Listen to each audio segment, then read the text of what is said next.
Bueno, y aquí está con nosotros, como habíamos prometido, el actor, realizador y conductor de televisión, Tony Cortés. Gracias, Tony. Muchas gracias a ti. Cuéntanos qué nos trae esta noche del Ecuador. Bueno, definitivamente este es un documental, el primero de 4, después de haber hecho la denuncia hace un año de la situación de los cubanos en Ecuador. Regresamos a Ecuador apenas hace 4 días.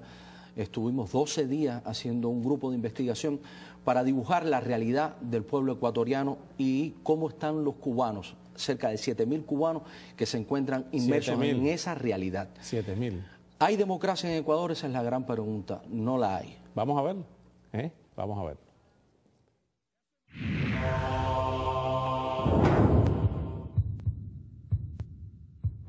30S.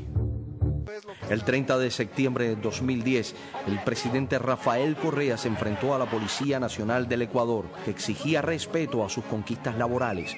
Hubo 5 muertos y 200 heridos. El gobierno aprovechó la situación para acusar de conspiración a opositores, medios de comunicación y policías. Las declaraciones del coronel Carrión, director del hospital donde se sucedieron los hechos, enfurecieron a Correa. Es el que da las declaraciones que el presidente nunca estuvo secuestrado, el que sale en CNN. ¡Pedazo de majadero! Tú eres mi subalterno y no puedes estar por tus intereses y odios personales tratando de hacer quedar como mentiroso a quien es tu jefe. Este señor inmediatamente afuera del hospital de policía, afuera de la Policía Nacional, y hable con el señor fiscal, porque este señor es parte de la conspiración. El coronel Carrión fue apresado por la pública rabieta presidencial y se le acusó de magnicidio. Han puesto en prisión 116 días, 116 días, a un inocente. A los 7 meses, Carrión fue liberado. El gobierno presionó y los jueces que ordenaron la libertad del coronel fueron destituidos. Caso El Universo. Por el artículo de opinión titulado No a las mentiras del periodista Emilio Palacio, que critica la orden de abrir fuego a discreción y sin previo aviso contra un hospital lleno de civiles y gente inocente, Correa demandó al periodista y al diario El Universo por calumnias en su contra, exigiendo como resarcimiento $80 millones y prisión para los acusados. En el juicio no se respetó el debido proceso, se agredió físicamente a los acusados y se evidenció la subordinación de ciertos jueces ante el Ejecutivo. El juez suplente Juan Paredes dictó una sentencia flash de 156 páginas con base a un expediente de más de 5.000 fojas en tan solo 2 días, favoreciendo a Correa con $40 millones y condenando a Palacio y a los directores del diario a 3 años de prisión. Que ni Emilio Palacio ni los Pérez tuvieron ese derecho, no fueron juzgados por jueces independientes. El asambleísta César Montúfar denunció y comprobó que el juez Paredes no redactó la sentencia, sino Gutenberg Vera, el abogado del presidente. La jueza Mónica Encalada declaró que Vera ofrecía $750.000 al juez que firmara la sentencia condenatoria contra el diario El Universo y mediante videos grabados a Paredes comprobó la manipulación del proceso. Tú en la sentencia le estás poniendo un porcentaje para la defensa. ¿Cuánto? El 2%. ¿Que deben hacer cuánto? ¿Como 5 millones? 4 millones. Un estrenado juez, Wilson Merino, vinculado al oficialismo y que llegó al cargo con serios cuestionamientos sobre su probidad, finalmente ratificó la inmoral sentencia de Paredes.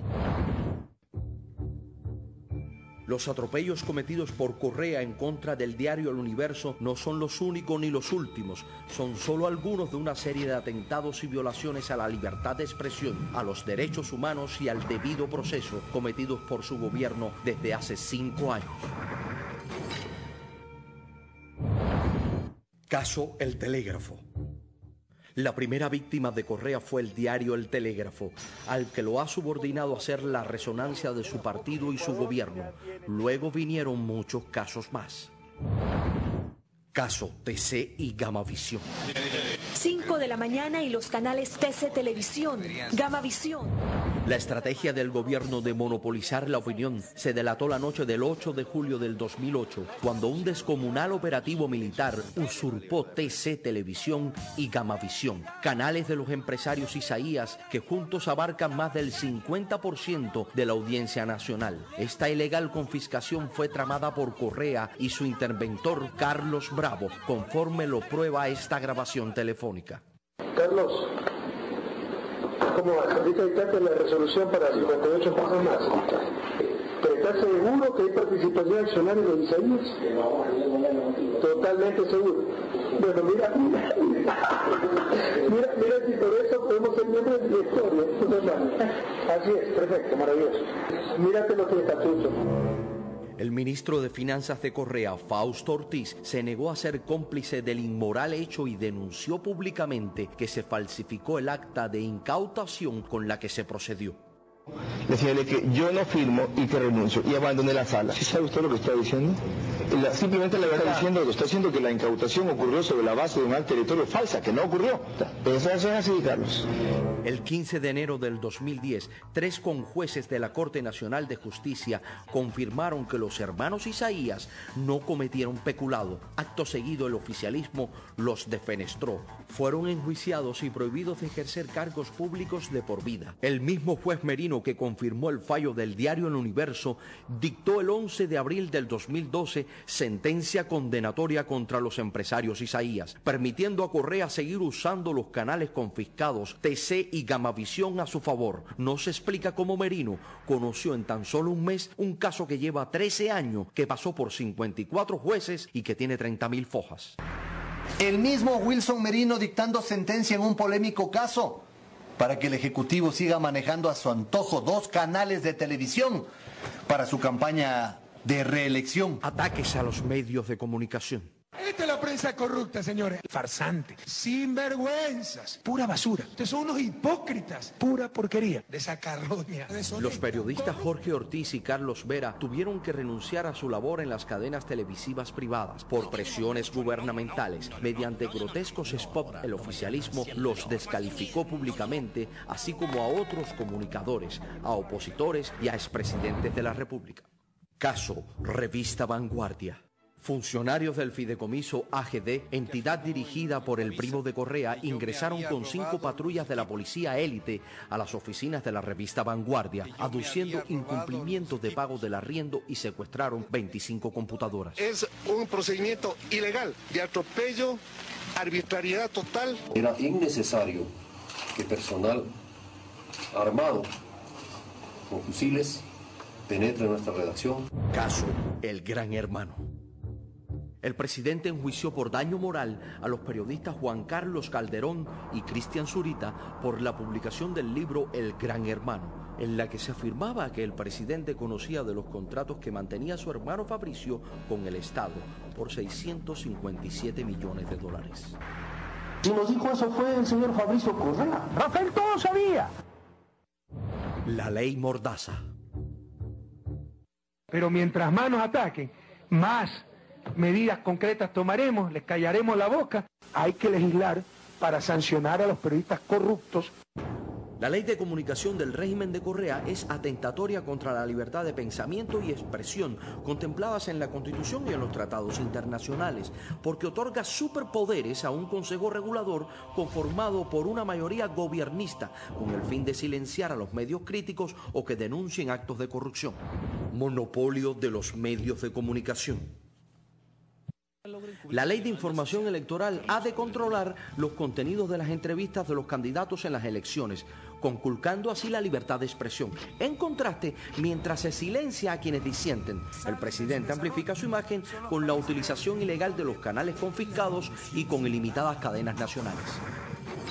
Entre enero de 2007 y mayo de 2011, en el Ecuador se han realizado 1.025 cadenas nacionales. La acumulación de medios de comunicación públicos es otra estrategia antidemocrática de Correa para evitar el debate público, aplacar a la crítica y la fiscalización, esconder la corrupción y perpetuarse en el poder. De publicidad, que en este año se gastó 54 millones, ahora va a ir a 295 millones de dólares. Manipulación de la justicia. Que el presidente va a meter las manos en la corte. Por supuesto que la vamos a meter.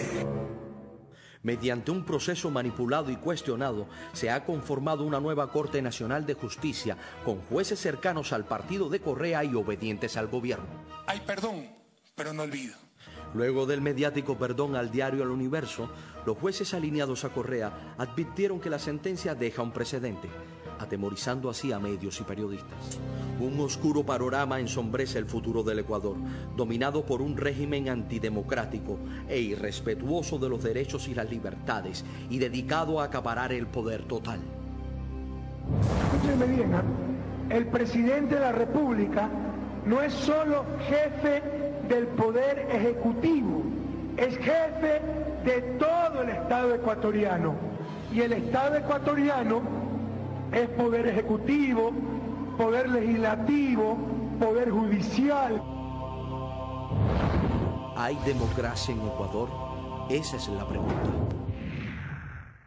Bueno, Tony, al final te lo hacemos a ti. ¿Hay democracia en Ecuador? No la hay. No la hay. Oye, gracias y seguimos con otros segmentos que tienes. 4. Correa, la sonrisa de la traición. La sonrisa de la traición. Muchas gracias, Tony. Gracias. Cortés.